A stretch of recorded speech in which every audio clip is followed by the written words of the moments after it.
We are so excited to start this next chapter of this webinar series. For those of you that have joined us for other episodes, we are so excited to have you again. We will be doing the same series, repeating it again, starting in 2 weeks with different speakers and a couple different topics. So be sure to keep on the lookout and register for those. They will also be free. But we're so excited to have everyone here today. And I am so excited to introduce our panelists. But before I do that, just a little bit of background on who I am and who the other co-sponsor is. I am Nina Barnett, and I am the CEO and founder of Grooop. And Grooop is a platform that makes safety more fun, intuitive, inclusive, and non-invasive. So we work with a lot of HR departments, universities, and even friends and family just to make safety more accessible.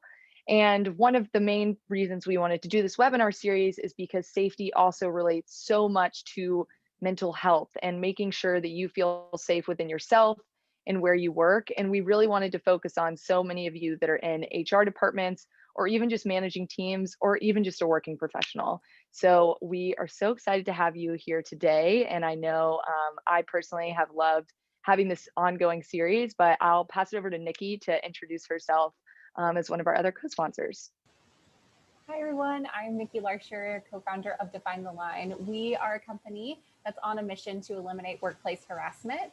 So when Nina came up with an idea for a mental health panelist and webinar series, I was like, yes, 100%. When we deal with sexual harassment in the workplace, so much of that impacts our mental health.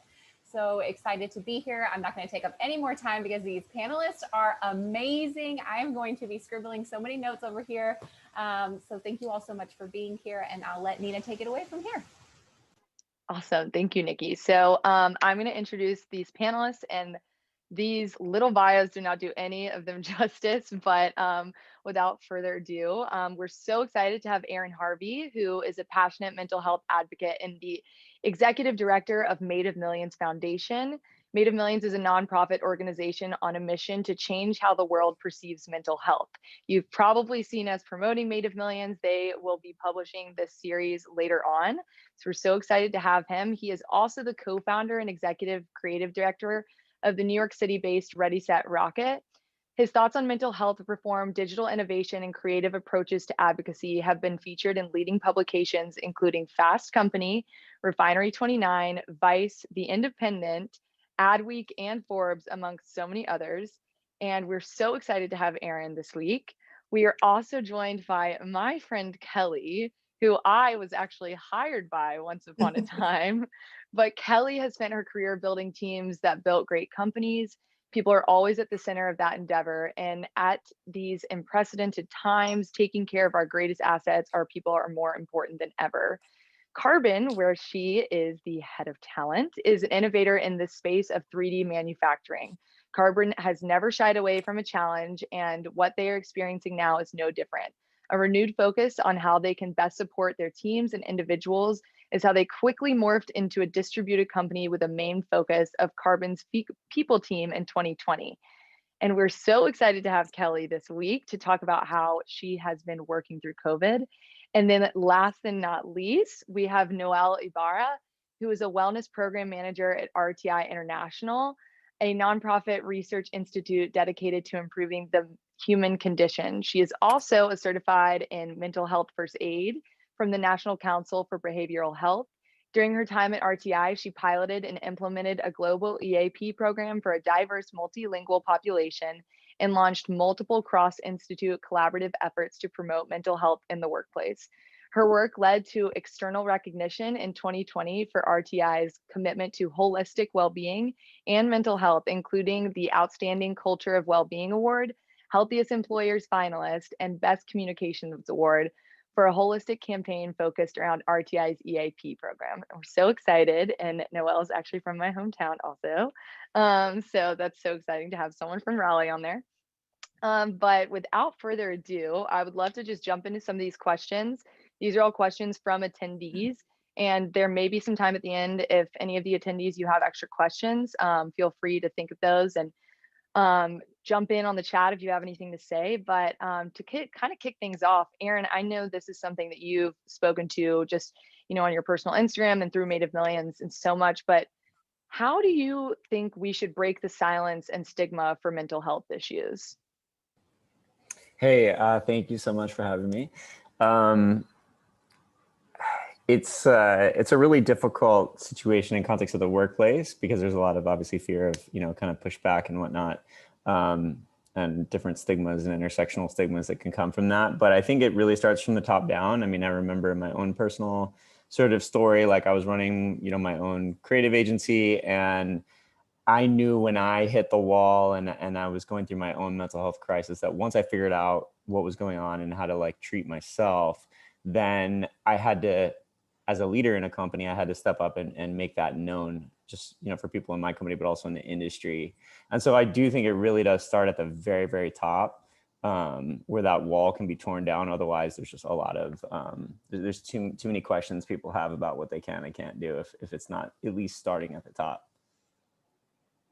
Absolutely. And Kelly and Noel, I don't know if you have anything to add about just, breaking that stigma for mental health issues. I think, especially Kelly, just from the HR perspective, do you think that there's anything that we can do as, employers or just people managing teams and working together with people in a workplace? Absolutely. I mean, 2020, some of us might say it was a dumpster fire year. It was probably no one's favorite year, but I think that we learned a lot in 2020. A lot of hard conversations were had in 2020 in the workplace that I've never experienced before.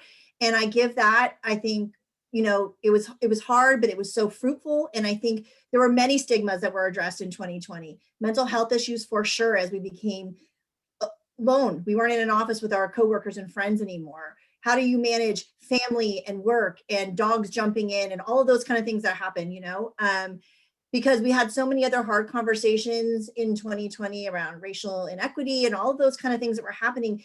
It just somehow seemed a little bit easier to broach this. And because we realized that all the other things happening around us were leading to more of a focus on mental health, it just became more of a natural part of our vocabulary, our daily conversations, us coaching managers on when you start a meeting with someone, why don't you start by saying, how are you doing? Not like, hey, where are you on this or that kind of thing, but like just start with a gentle check-in, like, how are you? And that goes a long way to opening up conversations. Yeah, I think you're absolutely right. And I think the how are you is such a real thing because I think sometimes no one has asked someone that in, however many days. So I think that that is such a simple thing that we can do, especially while we're virtual.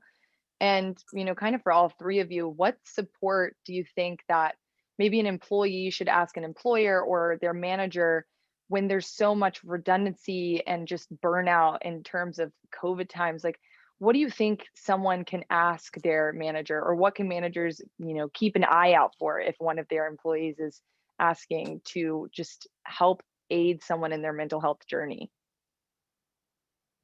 I mean, part of our conversations that we're also coaching managers to have is not just how are you, but what can I do to support you, like as a normal part of a weekly conversation? Because I think, you think about a lot of companies with high achieving, aggressive, competitive employees who want to do well. It is hard to have open that up and say, hey, I'm feeling super stressed, or you know what? My kid has lunch every day from 12 to 1 and they're running through my meetings. I need a solution, that kind of thing. That is, so asking the questions up front frees people to have that conversation. And we've been surprised about the things that people have revealed when you just ask such simple questions like, how can I support you? And then the floodgates can open. Yeah, I think so. Go ahead, Aaron. I see that you turned your mute off. Yeah, I mean, I totally agree with that. And I think just making people feel like there's a safe space for a two-way dialogue. Sometimes it actually can be extremely helpful to send out an email that sort of does some role-playing scenario, like at least like, here's what your managers might ask you. Here's ways that you can kind of prep for that conversation and back and forth, because people lack the language to have these conversations in the workplace. And that means that they don't have the confidence to really ask for what they need. There's a lot of fear of reprisal that if I raise my hand, then maybe I'm not going to get considered seriously for the next big assignment, things like that. So just think any way that the organization can distribute communications internally, it could be via email, it could be via weekly or monthly meetings, to basically kind of say like, how can we approach it from the management side, and then how can we approach it if you're an individual. That can go a really long way to then setting up things like, does someone need a specific type of accommodation, you know, to help them, you know, get through their current challenges. Yeah, I think that's a great idea. And I know that speaking to that, we don't always have the language is so true. And I think that I'm so glad that mental health has, become such a forefront right now and has become definitely part of everyone's life, at least subconsciously a little bit. And, no pun intended, I guess. But I think that it's something that we do just need to figure out that language. And I think that that's okay to admit that some managers may not have that language yet, but just, working through that. And Noel, I think you might be able to touch on this too, but from the HR side,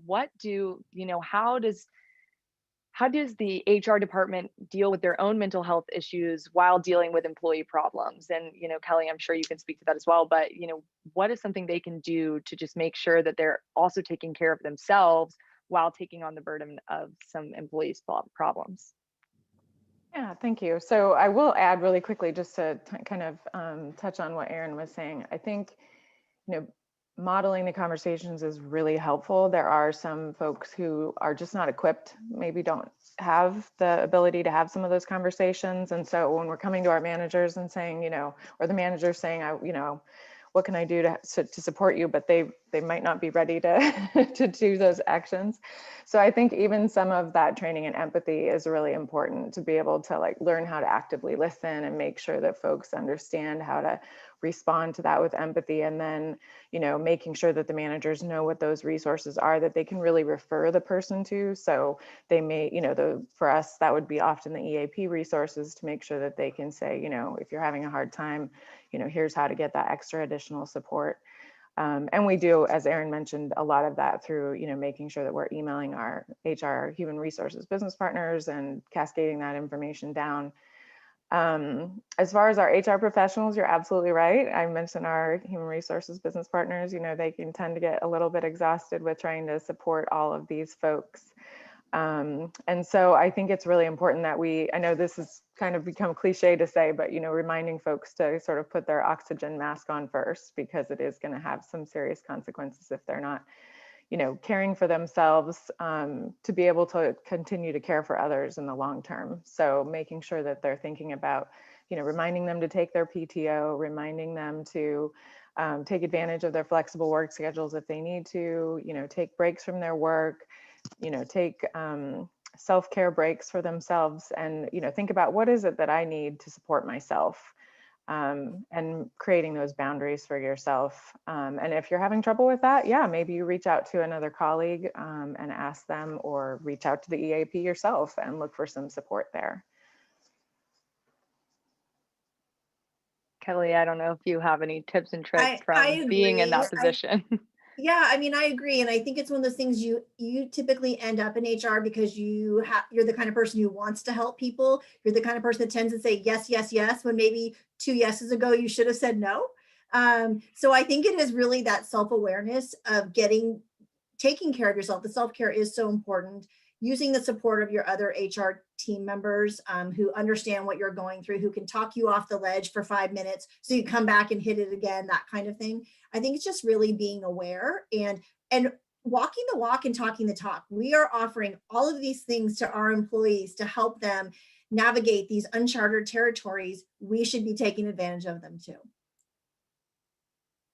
Absolutely. I think that's great advice. And something that was also brought up in the chat, and I know that we have a couple questions of this that were submitted beforehand, but what about helping the mental health journey of a client or a customer?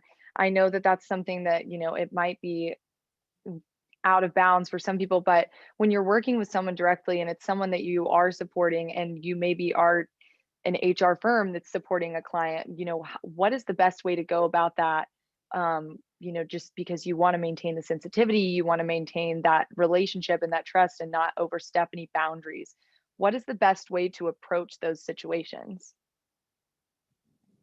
I think I can speak from the point of view of being in client services. So, there's so much demand when you're working across multiple accounts and multiple projects that the team, anyone on, in especially an agency environment, is pulled in 1,000 different directions every hour. It's very difficult. So I think something that Noel was saying earlier about asking for help with boundaries and help with prioritization, I think, just testing what it feels like to be vulnerable in front of someone like a client can go a really long way. You'll probably find that it's actually okay. And that at the end of the day, it's similar to like me showing up to a meeting and be like, where is this thing? Forgetting all the niceties. But if you just can zoom me out one level, pull me back one level and be like, hey, like, I need help with boundaries and priority setting, like blah, blah. I'd be like, whoa, I'm sorry. I was like, way too fast and furious. So I think, just taking a risk, honestly, and kind of having that conversation. Also, the more you can do with your own culture internally to where you have a support system, maybe there's an account director and there's a partner and there's, a day-to-day project manager who's able to start to morph how that client communication works in context of those boundaries and those priorities can also help a lot. Yeah, I think that's great advice. And I think, we also work with clients and we want to help safety. And so I think that that's something that we definitely look into. And I think that that's something, me personally, just being able to set boundaries as well and saying, it's as simple as sometimes I've said, hey, my New Year's resolution was to set boundaries this year. So that's what I'm going to be doing. And it's not awkward. And I think just being able to jump in with that, I completely agree. And I think also, some of the questions that we got is how to integrate mental health awareness and activities and all this kind of stuff that you can have that's actually effective, especially while we're virtual. There's so many things I feel like thrown out suddenly because everyone is realizing, wow, I really need to prioritize my mental health. What are some things, maybe alternatives or, things that have worked for you, Kelly, specifically at Carbon, that people can do to actually implement really changing the way that mental health is viewed at a company? So, I think that we're realizing there's no silver bullet to this approach. So, it's a lot of different things that need to happen. And for different folks, different things work. So, it's kind of, an a la carte menu and people choose what works for them. We've kind of run the gamut. We have implemented tools like a company called Modern Health that's kind of an upgraded EAP, offers more services than our former EAP, that it's more accessible to people, also kind of offers like some coaching where maybe sometimes, like, Aaron was saying, you don't have the language to talk to your manager or you're intimidated because it is your manager, but an outside coach can be a little bit more of a free conversation. You can learn more, you can be more vulnerable. So I think that's been really helpful. I think, I think there's also like kind of a gamut around mental health. Obviously there's typical like diagnosed issues around mental health, but there's so many things on the periphery of that, feeling alone, not feeling connected, how do I manage my stress, all of those things. So we're also trying to do things where we are offering more communication points with employees. And again, it's at their choice. Do you want to engage? Do you not want to engage? We've done things like fitness challenges, which on the surface doesn't sound that important, but we were shocked at the participation we had, how fired up people were, and just that sense of community that it built was fantastic, because that's the biggest struggle when you're just looking at a screen all day. One of my favorite things is when you get on a meeting with someone you haven't seen in a while, and there's that genuine joy where you're like, hi, how are you? Because you haven't seen that face in a while, and that is so wonderful. So how are we doing other things that don't lend itself, to people who are suffering from Zoom fatigue? Zoom fatigue is real. And sometimes by the end of the day, you're like, I don't want to do a social thing with my team because I've been staring at a screen all day long. So how are we doing things that get you connected, but outside of just staring at each other on a computer? Yeah, I'd add that, so with Made of Millions Foundation, I think, our key area is using education to overcome the stigma and shame that's associated with mental health so you can navigate your own care. It's a very broken system, as I'm sure most of us know. I'll give you an example. When I reached out to my EAP, actually, was where I started, the type of condition that I have, where I have just a lot of repetitive, unwanted, intrusive thoughts about all kinds of taboo things, if that EAP connects me with a psychotherapist, a talk therapist, the likelihood that that talk therapist is going to try to dig in and understand where those thoughts came from and give validity and meaning to those thoughts is very high. And that actually worsens my condition versus knowing as a clinician that you've been trained appropriately in this type of condition, which is obsessive compulsive disorder, that there's no amount of digging into those unwanted thoughts that's going to unearth some insight. It's actually just better to ignore them and learn how to like deal with them and process them. So for me, it exposed this huge hole, which is if the EAP, you know, day-to-day service provider is the first line of defense for the corporate worker, then there's a huge lack of education taking place in the workplace. Obviously, that's not the goal of a corporation, is to educate people on mental health, but it actually becomes a really powerful vehicle to do so. So with MAID, what we've been doing, we launched this thing called MAID Academy, where it's like a 1 hour on-demand video-based mental health learning curriculum. And we actually were able to roll it out with Verizon Media and like a test pilot, and they were a big supporter on this.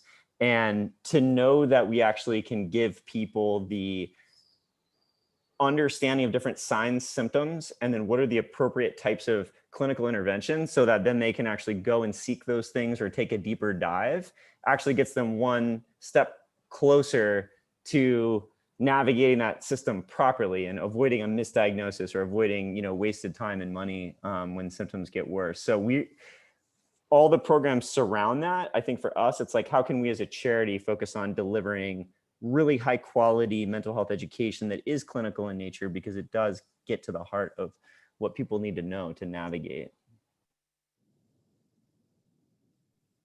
I'll just add real quick. I think Erin brings up a really great point. You know, we definitely sort of default to the EAP. I think one reason for that is it's a service that's available to all of our staff. And so, you know, when we think about like our insurance provider, we don't necessarily have, especially for our global staff, we don't always have mental health benefits. And so we feel very blessed to have an employee assistance program that does offer services across the board for our, you know, global population. You know, some of the things that we've done to try to come back and sort of do what Erin was talking about as far as helping people to understand is we have had some sessions where we have, you know, kind of explained like a mental health awareness, but it really does talk about like, what are the signs and symptoms? What are the, you know, different areas that you can go for help? We most recently released an article where we tried to help people. It was called Navigating Mental Health. And, you know, we talked about EAP, and it's meant for more short-term resolution focused counseling, you know, so helping people understand what is this service there for? And if your issue is this, you know, and if you don't know where to go, then we also have, you know, contact our your Cigna, I should say healthcare provider, since I'm on this webinar today, but your healthcare provider. But for us, obviously, it happens to be Cigna. And we actually have a new service that's more recently been updated and added, which actually is helps kind of people get like a second opinion.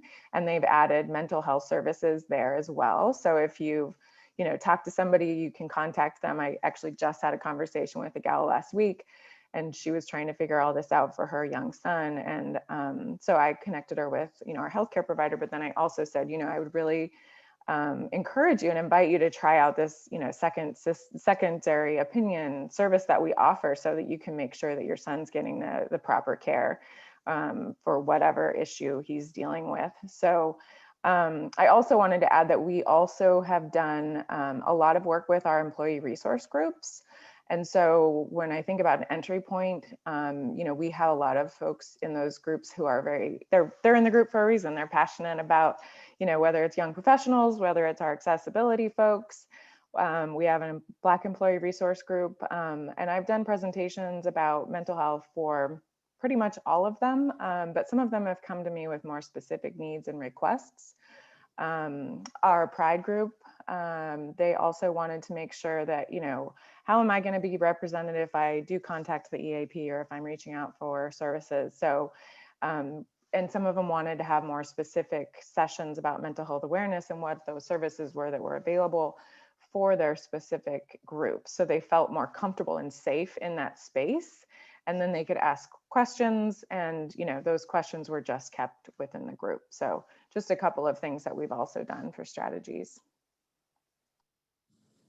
That's great. Yeah. And I think that kind of goes nicely into, obviously you Noel have a global team, and there's mental health benefits aren't necessarily available to all of them. So I think that that's such a great way of supporting that. And, one of the questions that was submitted was, how do you recognize issues that are outside of the office personnel? And I think that that also ties into, obviously, we're not sitting in an office with most of the people that we usually would be. And so we've talked about this on some other webinars, but I always think it's good to bring up what are some ways to just sort of recognize that maybe something is off, or even if it's not something that you're directly interacting with, but just that you can, support them, or at least be able to kind of recognize something when we're not necessarily in person. What are some ways that you can just be aware and not necessarily jump on it right then and there, but, what are some ways that maybe people that aren't directly, who you're interacting with every single day, that it might be obvious that something is off? I don't know if any of you have a direct response to that, or maybe just an approach to it, but I think that that's so important as well. I mean, I can say last week I was on a conference call and thought all was well. And after the call was over, one of the people on the call, who I don't interact with that regularly, actually, and she's fairly new to the company, she texted me and she's like, "Wow, you were super quiet on that call. Are you okay?" And I was quiet because I was just intent on what was going on, and I was actually fine. But I was so appreciative of the thoughtfulness to reach out and ask me that. I thought, wow, I wish more people would think like that, would be free to do that and know that it's okay, because it was so welcomed and such a lovely thought and action to take, to show that concern. And I think for someone who, if I had been really struggling with something, that would have been really impactful to have a colleague reach out and be like, "Are you okay?" I thought that was awesome. Yeah, that's super cool. I think earlier, Kelly, you said check in, and yeah, checking in and checking in often is like really key. And obviously remembering that, you don't have to be a therapist, you don't have to be a mental health expert. Obviously there's a lot of growth that's happening in companies where they're bringing in great third parties that are, creating a layer of mental health champions in companies that can maybe answer more questions or direct you to more resources, something that's like short of going to HR. But even like for my agency, I mean, remote work totally changed the dynamic, down to people who've been personally affected by COVID, that any mention of that can actually be triggering for them, to anytime you might have felt someone slightly off, you could have just been like, "Hey, let's grab a coffee and chat and whatever, see how you're doing." But you lose all of that. And then very on, we lost all of our boundaries, and everyone was just basically bored at home and grinding like nonstop. So, I just kind of just, like you said, coming back to checking in, but it's around boundary setting, prioritization, and then just letting people know that you have these resources and that you're there to listen and support in whatever way that you can. You're not necessarily making the person feel like you're prying or you're going too far, but you're just like letting them know that, hey, if there's an issue, like I'm here to help however I can. Yeah, that's great. And I think just even hearing that, I feel like some of those things we think, oh, that's intuitive, that we maybe just didn't think of. And I think it really can be that simple. And so I thank all of you for just bringing that to light, of just, it can be that simple, just checking in. And I think also a question that I think is so important as well is, what if you are having a breakdown during work hours? This was actually submitted by an attendee. And I think that so many people, whether it's they have someone, I feel like almost everybody has someone above them, or has some type of boss, or has some type of manager. But even then, you might be managing a whole team. And if you yourself are having a breakdown or just having a moment, what is the best way to deal with that if it's in the middle of the workday?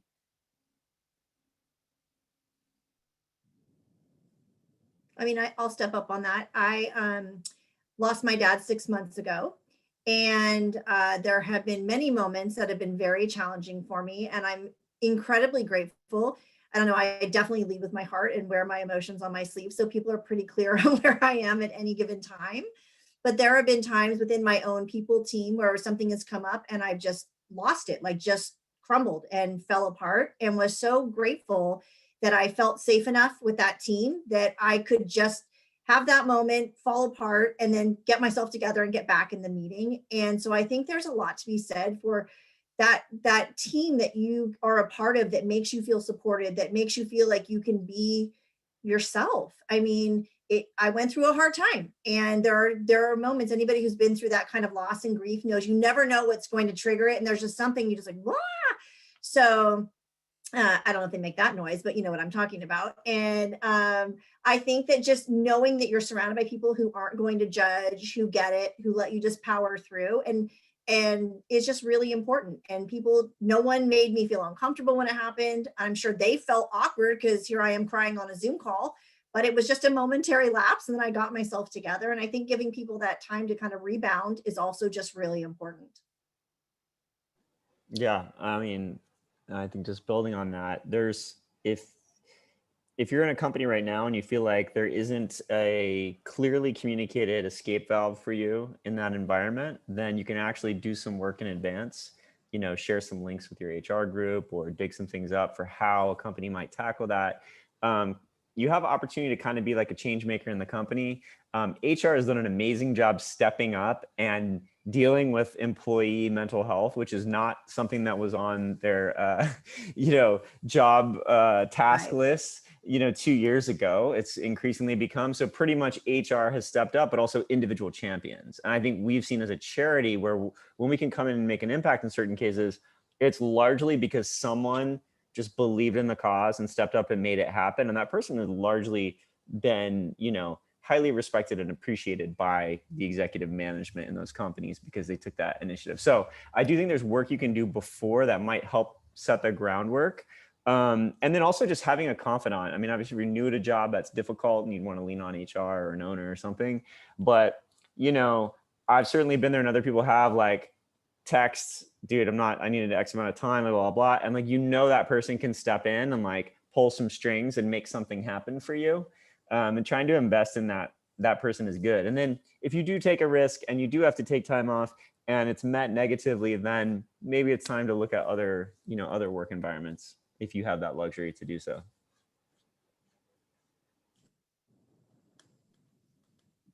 Yep, that's all great. And I think that that's something that I know that Nikki has definitely seen me break down on a Zoom call or two. And, I think that just recognizing that everyone might be at that point, and just being able to talk about that with people that you work with is so, so, so important. And this was something touched on in the last webinar too, is just, if you don't feel like you have that luxury at your company, it really may just not be a great environment to stay in. That is not anything related to you, because self-care and mental health is not selfish at all. And I think that that's something that's luckily coming to light now, but definitely we need to just keep saying over and over and over again.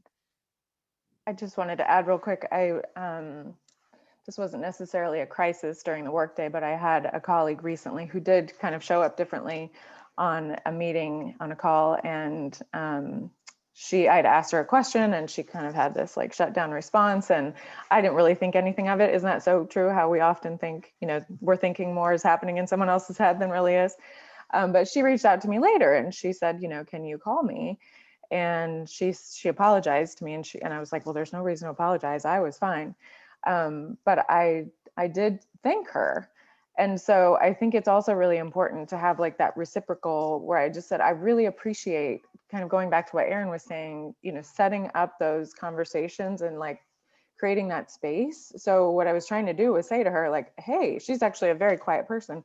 I just thought it was so great that you called, and I so appreciate that you were willing to reach out and talk to me about this. And, I hope you know that in the future, if something comes up, please feel free to give me a call and like, let's talk about it. And so I think that reciprocal building of also letting her know how much I appreciated that we had that conversation, and that she had reached out, because sometimes those can also feel uncomfortable. So saying to somebody like, hey, you kind of stepped into uncomfortable, and I really appreciate that you did that. So.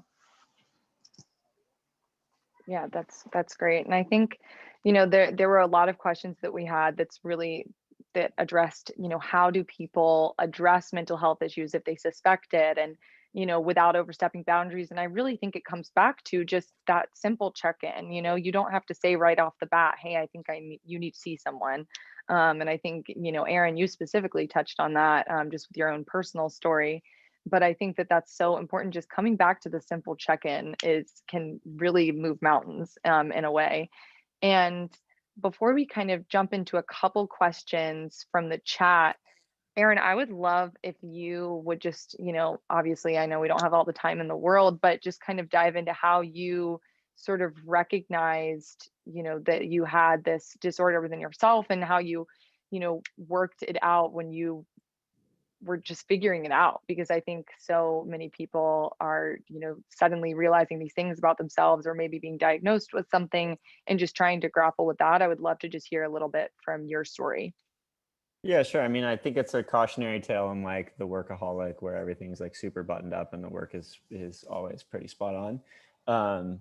Minus, some misses here and there. But I think, it's easy to look at that person and feel like, they got it going, they're running a company or whatever they're doing.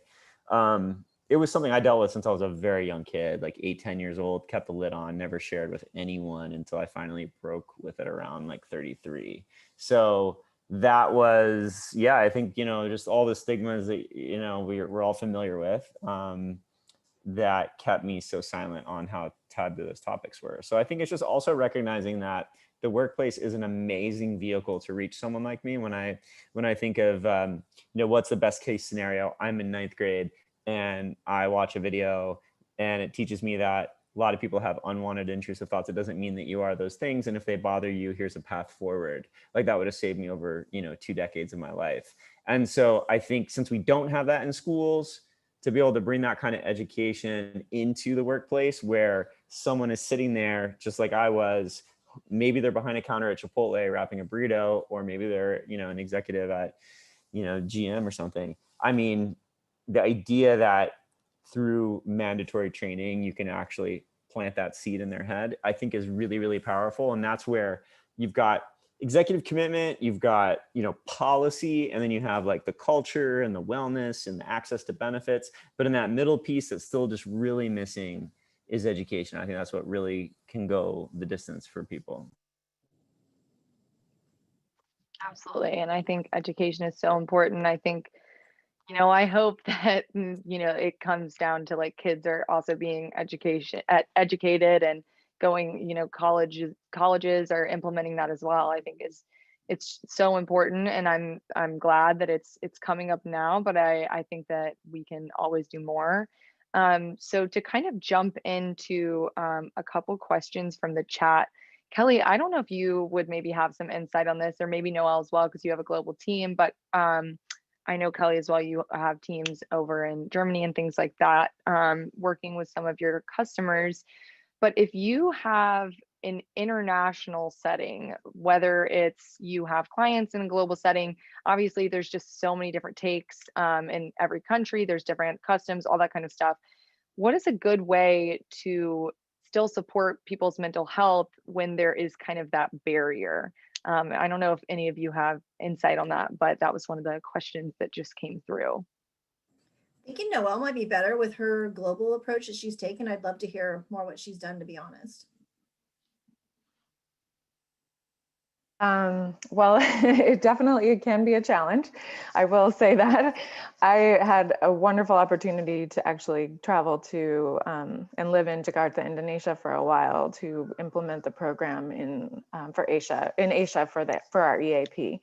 So I really did get a firsthand experience at seeing, how did people receive this program, because we were really not sure how, especially in Asia, with the way mental health can be perceived by folks, what is that going to look like? So we really tried to approach it, obviously carefully, very much respecting the various cultures that they had.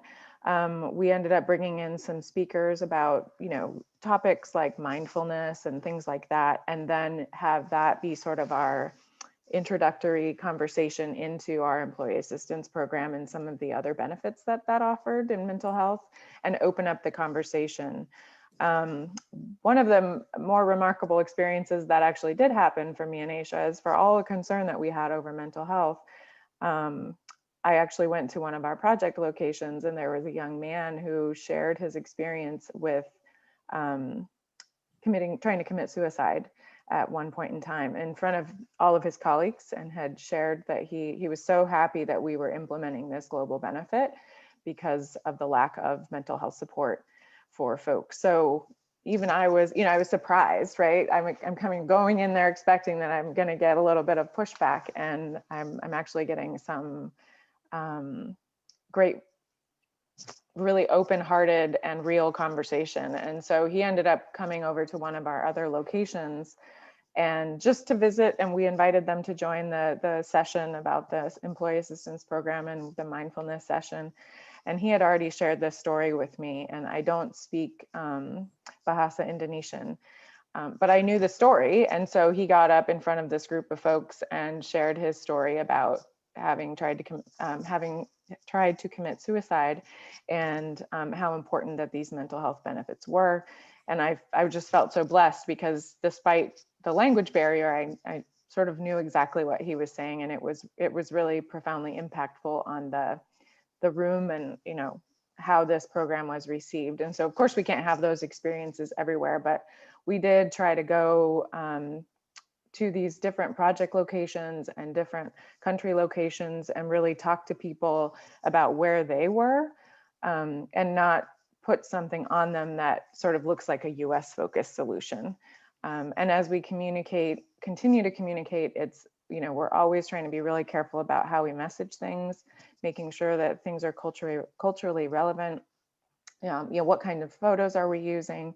And then we do leverage our HR business partners a lot, because they have very close relationships with staff in those various locations. And so, they can better communicate sometimes, like, here's the benefit that we have to support staff. So it's a partnership with me, but it's also, a combined partnership with our HR business partners, to make sure that they're cascading that information down and the staff are getting their needs met. So hopefully that's helpful. So I would just add super briefly, like the intersectional component that you mentioned, of just understanding like how stigma affects people differently. I mean, this is all a human experience that we all know well. I don't think it doesn't matter where in the world, this isn't something that you can innately feel and hope for something better, whether it's highly stigmatized or it's more open. But really trying to create content that looks intersectionally at how people experience stigma and shame, and how education can help move them through that in this area, can go really long way for more global audiences.